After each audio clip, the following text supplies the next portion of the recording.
할렐루야. 코로나 바이러스가 활동하는 그런 가운데서도 오늘 또 예배 가운데 참여하시고 예배하는 여러분 모두에게 성삼위 하나님의 은혜와 은총이 충만하시고 우리 예배 가운데 또 충만하시기를 주님의 이름으로 축복합니다. 심리학에 보면 양가 감정이라는 말이 있습니다. 이 양가 감정이라고 하는 말은 정신분열 연구의 선구자인 블로 일러가 처음으로 사용한 말입니다. 그리고 이 감정은 누구나 다 가지고 있는 두 개의 감정을 말하는 것입니다. 예를 들어서 사랑과 미움, 의존과 독립, 내향성과 외향성, 정신적 관계와 육체적 관계, 무거움과 가벼움, 이런 것이 대표적인 양가 감정들이라고 할 수가 있습니다. 로마서 7장 27절 말씀에 보면 바울에게 이 두 개의 감정이 그의 속에 공존하고 있었다라고 하는 것을 찾아볼 수가 있습니다.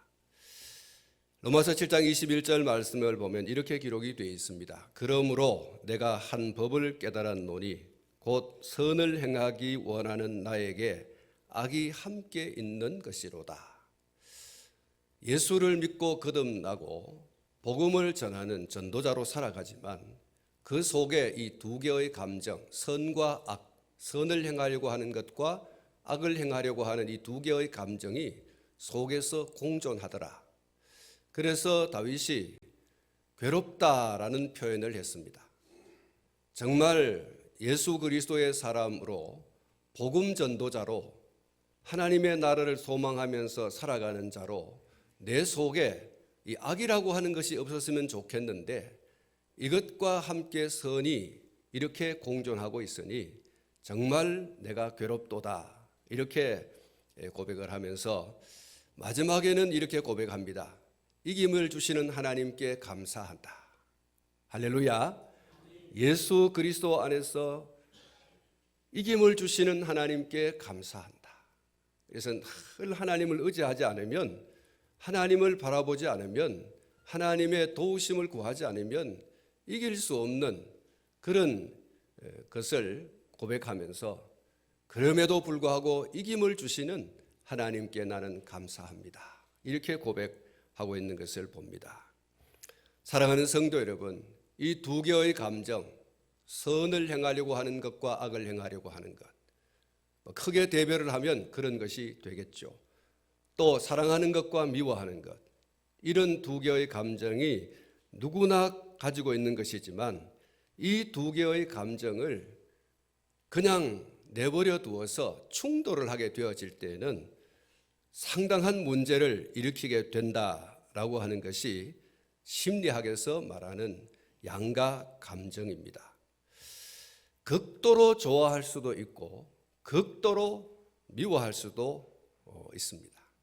양극단을 치달을 수 있는데 이 양극단이 늘 문제가 되는 것이죠. 이쪽에서도 좀 당기고 이쪽에서 좀 당겨서 적절하게 조절을 잘해서 늘 안정된 그런 감정이 필요한데 어떤 분들은 너무 극단적으로, 그리고 어떤 분은 또 이쪽으로 극단적으로 이렇게 나갈 수 있습니다. 이 양극단은 상당한 문제를 야기시키게 되어집니다.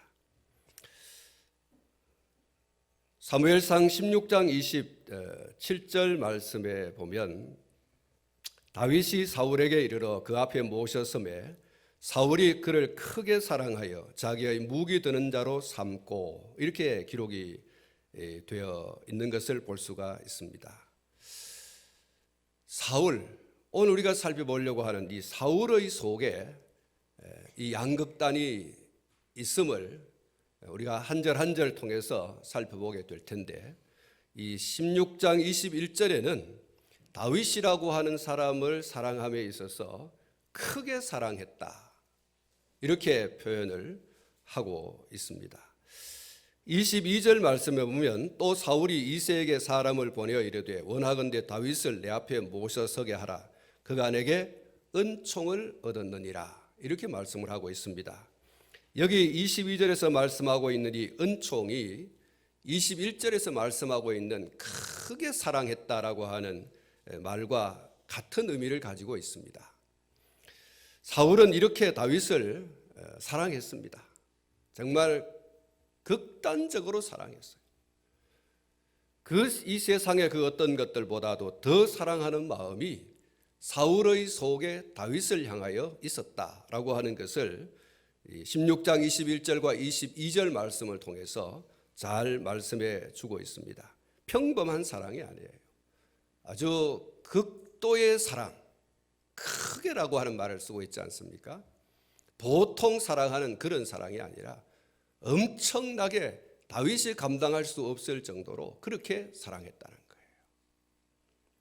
그런데 이렇게 다윗을 사랑하는 감정의 이 극에 달했던 사울이 오늘 이 본문 말씀 8절 이하의 말씀에 보면 이렇게 기록을 하고 있습니다. 사울이 그 말에 불쾌하여 심히 노하였다라고 말씀을 하고, 그래서 10절 마지막 부분과 11절 말씀을 보시면 그때에 사울의 손에 창이 있는지라 그가 스스로 이르기를 내가 다윗을 벽에 박으리라 하고 사울이 그 창을 던졌으나 사울이 그 앞에서 2번 피하였더라. 이렇게 말씀하고 있습니다. 정말 그 누구보다도 그 무엇보다도 크게 사랑했던 다윗을 향한 그의 감정이 돌변을 한 것이죠. 여인들이 다윗에게 만만을 돌리고 자기에게는 천천을 돌릴 때 굉장히 불쾌해하면서 노하였고, 그리고 이 노래의 주인공인 다윗을 내가 죽이지 않으면 안 되겠다. 죽어야지만 내 속이, 내 감정이 가라앉게 되겠다. 그래서 다윗을 향해서 극도로 미워하는 마음이 발동하게 된 것입니다. 그래서 창을 던졌는데 2번 던졌다. 그렇게 말씀하고 있죠. 이 2번이라고 하는 말이 정말 이 사울의 마음 속에 다윗을 죽여야지만 끝이 나겠다라고 하는 아주 극도의 미움을 표시하는 것이죠. 이 살인적 마음이 그 속에서 죽을듯이 불일듯이 막 일어났다는 거예요. 그래서 그 감정을 절제하지 못하고 긴 창을 들고 그 창자루를 잡고 다윗을 향해서 찌른 것이죠. 던졌다라고 하는 표현을 있는데 그냥 자기 손에서 벗어난 것이 아니고 창자루를 쥐고 그 끝을 쥐고 그 창의 끝을 다윗을 향해서 내민 것이죠. 아무튼 그러한 행위를 2번이나 했다. 그렇게 말씀하고 있습니다. 13절 말씀에 보면 그러므로 사울이 그를 자기 곁에서 떠나게 하고 그를 천부장으로 삼음에 그가 백성 앞에 출입하였더라. 이렇게 말씀하고 있습니다. 여러분, 이 사울이 다윗을 죽이려고 2번이나 창을 던졌지만 다윗이 죽지 않았어요. 창을 피하여서 그 창에 찔리지 않았기 때문에 죽지 않았겠죠. 그래서 그 분을 다 풀지 못해서 13절 말씀이 있는 것입니다. 호크마 주석을 보면 이 부분을 이렇게 해석을 하고 있습니다. 사울은 틀림없이 다윗을 변방의 일선 지휘관으로 보내버림으로써 잦은 전투로 인해 그의 목숨이 위태하게 되기를 바랐으며 아울러 다윗의 정치적 역량이 중앙의 상류계층 사람들의 눈에 뜨이지 않게 하려고 했을 것이다. 왜 이 다윗을 천부장으로 삼아서 이렇게 보냈을까? 그 이유가 다윗이 너무 이뻐서가 아니라, 천부장은 여러분이 잘 아시는 대로 1000명의 군사를 휘하에 두는 장입니다. 군대의 장군이죠. 이 1000명의 군사를 거느리는 장으로 이 다윗을 그렇게 계급장을 붙여서 보냈는데, 그렇게 한 이유는 다윗이 너무 좋아서가 아니라는 거죠. 호크마 주석을 따르면 그를 변방으로 보내서 그 변방의 전쟁이 잦게 되어질 때에 그가 언제 어느 때 쥐도 새도 모르게 적군에 의해서 죽임을 당하도록 바라는 그런 간절한 마음으로 이렇게 천부장을 삼아서 변방으로 보냈다. 그리고 이 다윗이 그 중앙 무대에 있지 못하게 해서 중앙에 있는 어떤 유력한 사람들이 다윗을 주목하면서 자기 무슨 대권자로 이렇게 옹립을 하고 다윗을 추종하고 하는 이러한 것들이 일어나지 못하도록 변방으로 보내버렸다는 것이죠. 그러니까 사울의 마음이, 이 감정이 굉장히 다윗을 향해서 죽었으면 좋겠다라고 하는 그런 것이 아직도 채 가시지 않은 그런 상태에 놓여 있다. 그렇게 볼 수가 있는 것이죠. 사울은 이렇게 다윗이 흔히 우리가 하는 말로 미치도록 못마땅했습니다. 그래서 자신의 눈앞에서 영원히 사라졌으면 좋겠다, 그렇게 여길 정도로 그러한 자신의 감정을 통제할 수가 없었던 겁니다. 사울은 이렇게 다윗을 향해서 정말 모진 마음을 가지고 변방으로 소위 좌천 혹은 내쫓아 버렸습니다. 다윗을 향한 그의 감정이 극과 극을 치닫고 있어요. 크게 사랑하였다라고 하는 그 감정이 이제는 극도로 미워하는데, 그것이 어느 정도냐? 살기가 느껴지는, 죽었으면 좋겠다, 저거 내 눈앞에서 영원히 사라져버렸으면 좋겠다, 그러한 감정이 지금 속에서 그냥 폭발을, 용암이 치솟듯이 지금 속에서 확 올라오는 거예요.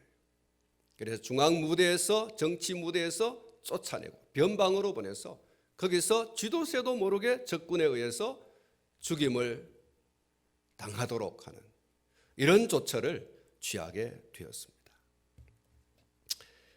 이 감정이 어디에서 촉발이 됐는가?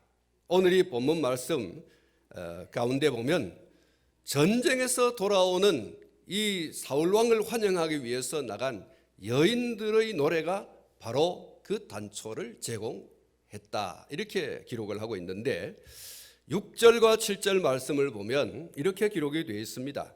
무리가 돌아올 때 곧 다윗이 블레셋 사람을 죽이고 돌아올 때에 여인들이 이스라엘 모든 성읍에서 나와서 노래하며 춤추며 소고와 경쇠를 가지고 왕 사울을 환영하는데, 여인들이 뛰놀며 노래하여 이르되 사울이 죽인 자는 천천히요 다윗은 만만이로다.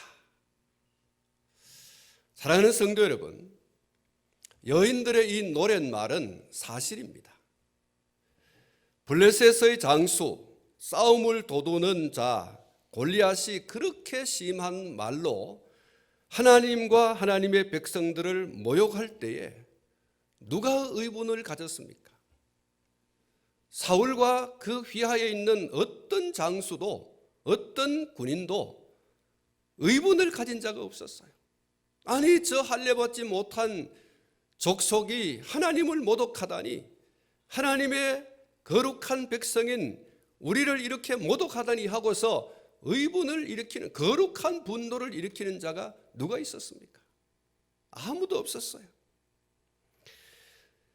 누가 자신의 생명을 걸고 나가서 골리앗과 대항하여 싸운 자가 있습니까? 아무도 없었어요. 그러한 때에 소년 다윗만이 혈혈단신 막대기 하나, 물매 하나 돌리면서 나가서 골리앗과 맞짱을 떠 싸웠습니다. 그리고 마침내 골리앗을 죽이고 이스라엘에 큰 승리를 안겨 주었습니다. 이렇게 볼 때에 다윗은 블레셋과의 싸움에서 이스라엘의 승리를 안겨준, 소위 말해서 농공행상을 따지자면 1등 공신인 거죠. 이런 전쟁의 결과를 가감없이 노래하는 이스라엘 여인들의 노래는 당연한 것입니다. 물론 사울과 다윗을 비교해서 노래 부른 점이 좀 문제가 되긴 하지만 그것이 또 사실인 것은 어쩔 수 없는 팩트이지 않습니까? 그런데 이 노래의 가사가 사실임에도 불구하고 사울 왕은 그 노랫말을 그대로 수용하지를 못했습니다. 그래서 나타난 반응이 8절과 9절입니다. 8절 말씀을 보면 사울이 그 말에 불쾌하여 심히 노하여 이르되 다윗에게는 만만을 돌리고 내게는 천천만 돌리니 그가 더 얻을 것이 나라 말고 무엇이냐 하고 9절 말씀, 그날 후로 사울이 다윗을 주목하였더라, 이렇게 말씀하고 있습니다. 여러분 한번 따라 하시기 바랍니다. 불쾌하여, 심히, 노하여. 그렇습니다. 여러분, 나 아닌 다른 사람이 사람들에게 칭찬을 받을 때 사람들이 어떤 반응을 보이는가? 제가 몇 가지를 제시할 텐데 여러분은 어떤 사람인가라고 하는 것을 한번 찾아보시기 바랍니다. 나 아닌 다른 사람이 뭇 사람들에게 칭찬을 받을 때 사람들이 어떤 반응을 나타내는가? 첫 번째는 나는 아무 관심이 없다. 무관심의 반응. 그가 뭐 사랑을 받든지 사랑을 받지 않든지, 그가 칭찬을 받든지 받지 않든지 난 상관없어. 나는 관심 없어. 이렇게 무관심을 보이는 그런 반응이 있습니다. 두 번째의 반응은 뭘 그렇게 큰일을 했다고 야단법석이냐? 누구나 다 그렇게 할 수 있지 라고 하는 반응입니다. 그러니까 다른 사람이 칭찬받는 것에 대해서 평가절하하는 거예요. 그 누구나 다 할 수 있는 일인데 뭐 그걸 가지고 이렇게 야단법석 이렇게 떨고 있냐고, 이렇게 하는 반응이죠. 세 번째 반응은 다른 사람이 칭찬받고 있을 때 도리어 그 칭찬받는 사람에게서 흠을 찾고 모욕을 주려고 하는 반응입니다.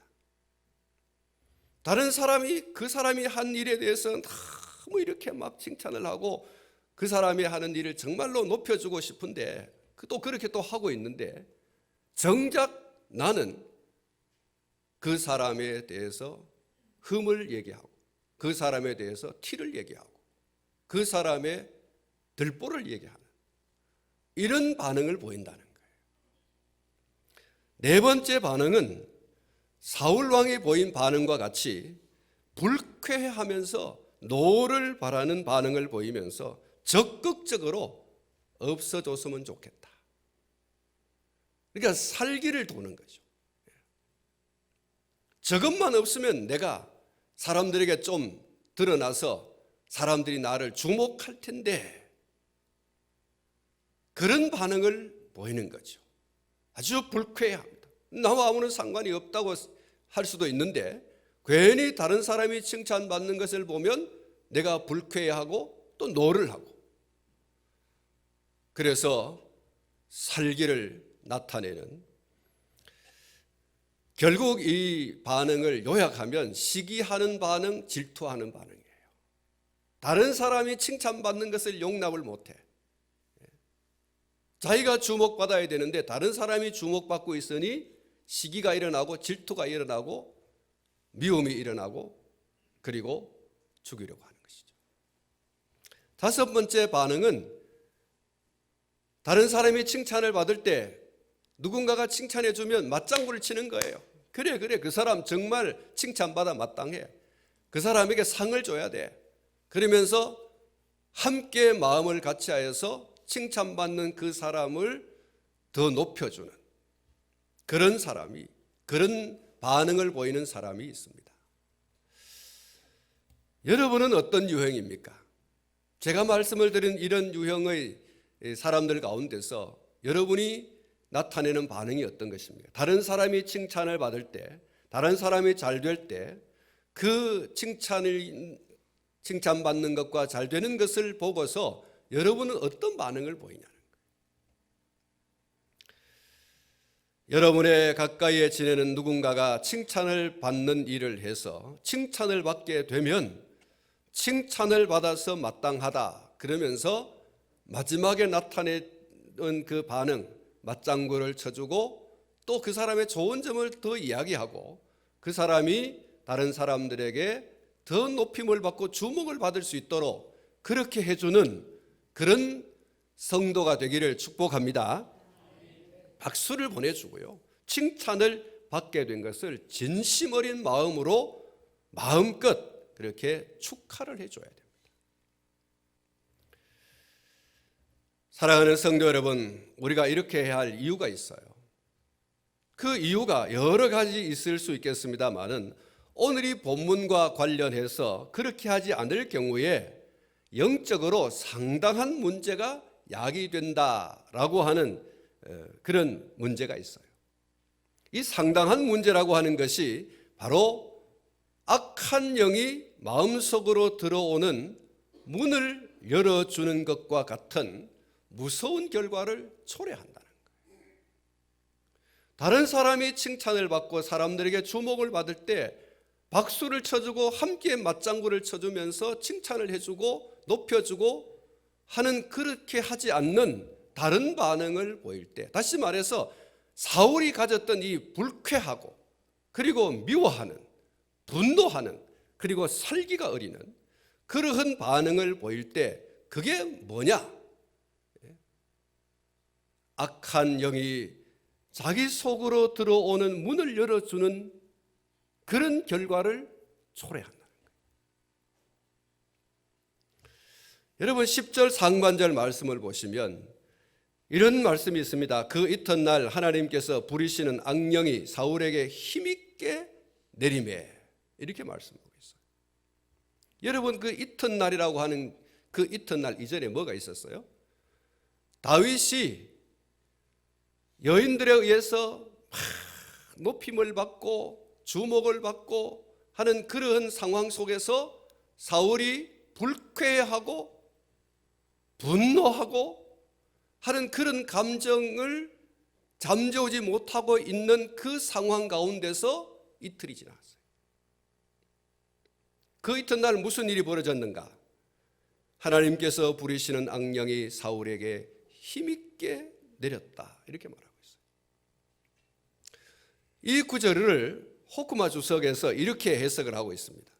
블레셋과의 전투에서 승리하고 돌아오는 날 공개적인 환영 행사가 열렸고, 그 환영 행사에서 사울은 여인들의 노래를 통해 자신보다 다윗이 더 환영을 받고 있다는 사실을 발견하고는 질투와 분노의 불길이 타올랐고, 결국 그 일로 인해서 밤새 잠 못 이루고 설치는 통에 그 마음은 악신이 임하기에 좋은 터전이 되고 말았다.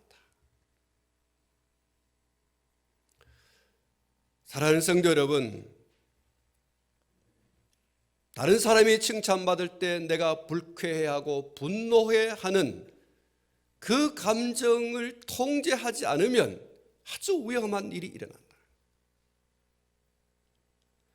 호크마 주석에서 말하고 있는 것처럼 그 마음이 악신이 임하기에 좋은 터전을 만들어주고 만드는 거예요. 귀신이 들어오는, 악한 마귀가 들어오는, 더러운 마귀가 들어오는 그 통로를 열어주고, 그 마귀가, 그 악신이 들어와서 자리를 잡고 둥지를 틀게 되어지는 그 터전을 마련해 주는 결과를 초래하고 있다는 것입니다. 사랑하는 성도 여러분, 우리의 심령은 성령님께서 임재하기에 좋은 터전이 되어야 할 줄로 믿습니다. 성령님이 오셔서 좌정하고 다스리는 터전이 되게 해야 되지, 악한 영이, 더러운 영이 들어와서 자리를 잡고 행사하는 터전으로 내어주는 일이 없어야 한다는 것입니다. 성령께서 임재하시면 우리에게는 어떤 역사가 나타나는가? 예수님께서 사도행전 1장 8절 말씀에서 이런 말씀을 했습니다. 오직 성령이 너희에게 임하시면 너희가 권능을 받고 예루살렘과 온 유대와 사마리아와 땅끝까지 이르러 내 증인이 되리라 하시니라. 할렐루야. 여러분, 이 사도행전 1장 8절 말씀에 보면 성령이 임하게 되어졌을 때, 성령이 들어오셔서 좌정하게 되어졌을 때 어떤 역사가 일어나는가? 온 세상에 다니면서 예수님의 증인으로서 살아가는 그런 역사가 일어난다라고 했습니다. 예수님의 증인이 되는 역사. 그리고 갈라디아서 5장 22절로 23절 말씀에 보면 오직 성령의 열매는 사랑과 희락과 화평과 오래 참음과 자비와 양선과 충성과 온유와 절제니 이 같은 것을 금지할 법이 없느니라. 이렇게 말씀하고 있습니다. 성령이 오셔서 좌정하는 자에게서 나타나는 이 아름다운 열매들이 분명히 있게 되어진다라고 했습니다. 성령의 임재가 충만한 사람이 어떤 모습으로 그의 삶 가운데서 살아가는가? 사랑하며 희락하며 화평하며 오래 참으며 자비와 양성과 충성과 온유와 절제의 모습으로 그 삶 가운데 성령이 임하여 살아가는 자의 아름다운 열매를 맺고 꽃을 피우며 살아가게 된다. 이렇게 말씀을 하고 있습니다. 여러분, 갈라디아서 5장 22절로 23절에서 말씀하고 있는 이 성령의 열매를 싫어한 분이 누가 있어요? 여러분, 이것을 더럽다, 이것이 약하다, 이것이 추하다라고 하는 사람이 어디 있어요? 성령이 임하여서 좌정하고 계신 자의 삶의 현장 속에서 나타나는 아름다운 모습들. 사랑하는 성도 여러분, 이것은 성경에 움직일 수 없는 가르침인 것입니다. 그러나 악령이 임재하게 되어지면 어떤 역사가 나타나는가? 다른 부분의 예를 들지 않는다 하더라도 오늘 본문 10절 상반절의 말씀을 보시면 정신없이 떠들어댄다 그랬어요. 정신없이 떠들어. 혼자 무슨 얘기를 하는지 모르지만 계속해서 떠들어대는 거예요. 10절 상반절 말씀을 보면 그 이튿날 하나님께서 부리시는 악령이 사울에게 힘있게 내림에 그가 집안에서 정신없이 떠들어대므로 이렇게 말씀하고 있습니다.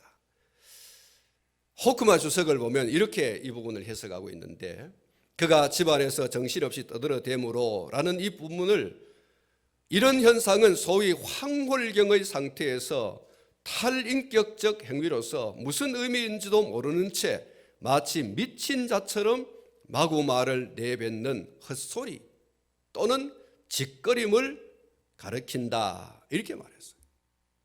자기가 무슨 말을 하는지는 모르지만 남들이 볼 때에 계속해서 뭔가를 이야기한다는 거예요. 근데 여러분, 악한 영에 사로잡힌 사람은 좋은 얘기 안 합니다. 절대로. 마가복음 5장 5절 말씀에 보면 그라사의 귀신 들린 자에 대한 이야기를 하고 있는데, 밤낮 무덤 사이에서나 산에서나 늘 소리 지르며 돌로 자기의 몸을 해치고 있었더라, 이렇게 말씀하고 있어요. 밤낮 무덤 사이에서 산에서 늘 소리를 질러.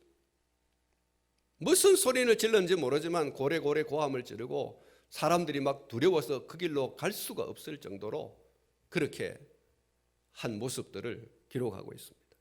정신없이 떠들어요. 뭔가에 홀려서, 뭔가에 덮어 씌워서, 근데 성경은 악령이라고 말하죠. 그 악령에 사로잡혀서 미친 자처럼 말을 마구 막 쏟아내요.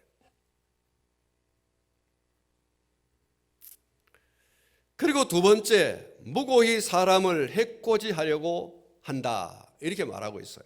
10절 하반절부터 11절 말씀 가운데 보면 다윗이 평일과 같이 손으로 수금을 타는데 그때 사울의 손에 창이 있는지라 그가 스스로 이르기를 내가 다윗을 벽에 박으리라 하고 사울이 그 창을 던졌으나 다윗이 그 앞에서 2번 피하였더라. 여러분, 이 말씀을 보시면 사울 왕이 자기를 위해서 수금을 타는 다윗을 벽에 박으려고, 벽에 박는다는 것은 죽인다는 거예요. 벽에 박으려고, 다시 말하면 다윗을 죽이려고 창을 들어 던졌다. 여러분, 2번씩이나 그렇게 했다고 하고 있지 않습니까? 말씀을 드린 것처럼 2번씩이라고 하는 이 말은 정말로 다윗을 죽이려고 하는 의도와 목적을 가지고 창을 던졌다, 그렇게 해석이 가능한 것입니다. 한번 던져본 게 아니에요. 위협 한번 해보는 거 아니에요. 정말로 그 속에 다윗을 죽여야 되겠다라고 하는 그런 어떤 확실한 의도를 가지고 창을 던진 거라는 거예요.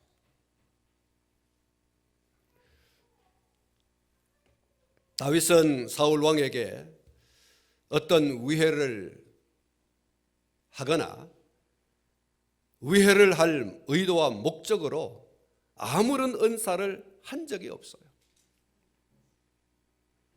전쟁터에서도 그렇지만 전쟁터에서 돌아와 왕궁에서도 그런 의도를 가진 적이 없어요. 그런 목적을 가진 적이 없어요. 여인들이 다윗을 만만이요 사울은 천천히라고 할 때에도 그 노래에 편성해서 그래 내가 최고야 하고서 사울을 무시하거나 사울을 업신여기거나 사울을 모욕하거나 사울의 위에서 자기가 무슨 왕권을 차지하려고 하는 그런 어떤 불순한 의도와 그런 행위를 한 적이 없어요. 오히려 사울이 지금 귀신에 들려서 막 헤매고 있을 때 수금을 통하여 그 귀신을 쫓아내려고 하는 사울에게 안정된 마음과 그리고 사울이 고침받기를 간절히 바라는 이런 행위를 한 것밖에는 아무것도 없어요. 악령에 시달리는 사울을 고쳐주기 위해서 마음을 다해서 수금을 타는 이런 것 외에 일절 다른 어떤 불순한 은사를 한 적도 없고 행위를 한 적도 없어요. 그럼에도 불구하고 사울은 다윗을 향해서 살기 어린 그런 창 던지기를 서슴지 않았습니다. 세 번째로 12절 하반절 말씀을 보면 사울이 그를 두려워했다라고 말씀하고 있어요. 사울이 가지고 있는 이 두려움은 다윗이 자기를 향해서 물리적인 어떤 행위를 하는 것에서 비롯된 게 아니에요. 12절 상반절 말씀을 보면 여호와께서 사울을 떠나 다윗과 함께 계심으로 이렇게 말하고 있어요. 바로 이 사실이 사울 왕에게는 엄청난 두려움이 되었던 것입니다. 스스로 두려움이 왔어요. 이 왕의 자리를 빼앗기면 어쩌라. 다윗은 전혀 그런 마음이 없는데 또 그런 행위를 한 것도 없는데 스스로 그의 마음속에 나의 이 자리를 다윗이 빼앗아가면 어쩌지, 그런 마음이 그를 지배했고 그것은 그의 두려움으로 자리를 잡게 되어진 것입니다. 사랑하는 성도 여러분, 악령의 강신으로 인해서 사울에게 나타난 현상 세 가지였다라고 했습니다. 자신도 알지 못하는 말을 계속해서 떠들어대고 까닭없이 사람을 죽이려고 하고 그리고 두려움에 휩싸이는 것입니다. 사랑하는 성도 여러분, 사울 왕이 어떠한 상태에 있을 때 이러한 악령의 강신이 있었습니까? 여러분, 이 부분이 중요해요. 사울이 어떤 상태에 있을 때 이 악한 영이 사울에게 강신 들어와 버렸느냐? 우리 마음에 성령께서 오셔서 좌정하게 하심으로 행복한 삶을 살 것인가, 아니면 악령이 들어와서 악령 들린 자의 괴로운 삶을 살 것인가, 이것은 우리가 우리의 마음을 어떻게 단속하느냐에 달려 있음을 주목해야 됩니다. 그러면 사울이 어떠한 상태에 있을 때 악령이 들어오게 되었는가? 이미 앞에서 살펴보았습니다마는 다윗을 향해서 시기하고 질투하는 마음을 가졌을 때, 한번 따라 하십시다. 시기하고 질투하는 마음. 그렇습니다. 시기하고 질투하는 마음. 여인들이 다윗은 만만이요 사울은 천천히다 라고 그렇게 노랫말을 할 때 그 말을 들은 사울의 마음속에는 시기하는 마음과 질투하는 마음이 불같이 일어났어요. 불쾌하여라고 하는, 노하여라고 하는 말이, 여러분, 시기하는 마음과 질투하는 마음이 없으면 일어나지 않는 말이에요. 마음이죠. 여러분, 시기하는 마음, 이 질투하는 마음을 가졌을 때 이 악한 영이 강력하게 임하여 사울을 지배해버립니다. 어떤 사람이 사람들에게 칭찬을 받고 박수를 받을 때 그것을 보고 시기하며 질투하며 배아파할 때 그 순간에 악한 영이 자신이 들어갈 대로를 열어준다, 이렇게 여기면서 그 순간을 놓치지 않고 강력하게 침투한다는 것입니다. 그러므로 우리 마음에 시기와 질투가 일어나는 것을 철저히 경계해야 됩니다. 할렐루야. 우리 마음 속에 시기하는 마음과 질투하는 마음이 일어날 때에 그 마음을 통제하지 않으면 여러분 큰 문제가 발생합니다.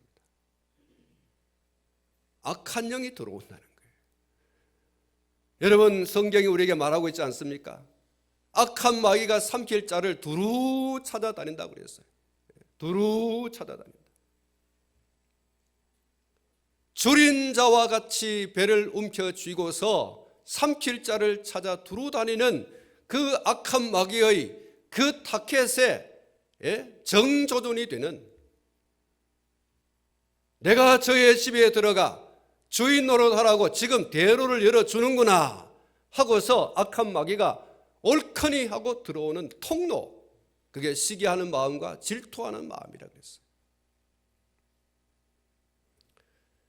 사랑하는 성도 여러분, 질투하고 시기하는 마음을 용납할 때 결국 걷잡을 수 없는 불행한 사태, 성령이 오셔서 좌정하는 사람이 아니라 악한 영이 와서 좌정하는, 악한 영이 들어와서 둥지를 틀고 주인 노릇하는 이런 불행한 사태가 일어나게 된다는 것입니다.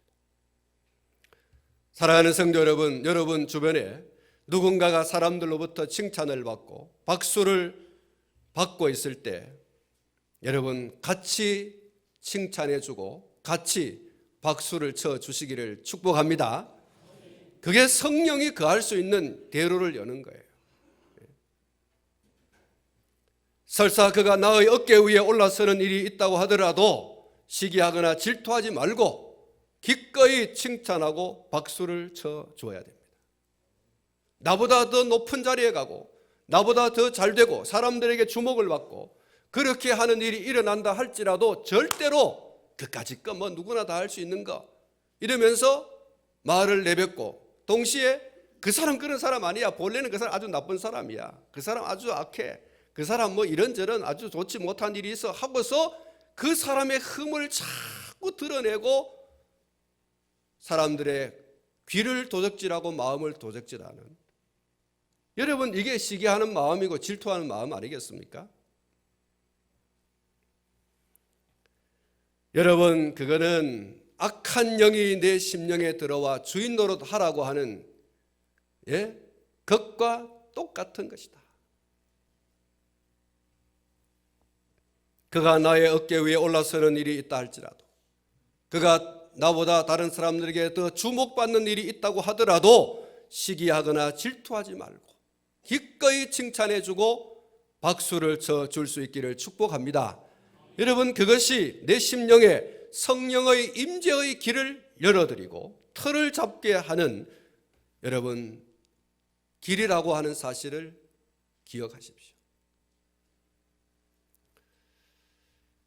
말씀을 맺으려고 합니다. 극도로 사랑하던 사람을 어느 날 돌변해서 극도로 시기하고 질투하기에 이르게 되고, 그 시기와 질투가 마침내 악령이 심령 가운데로 거침없이 들어와서 자신의 진지를 구축하게 하는 대로를 열어주는 것이었습니다.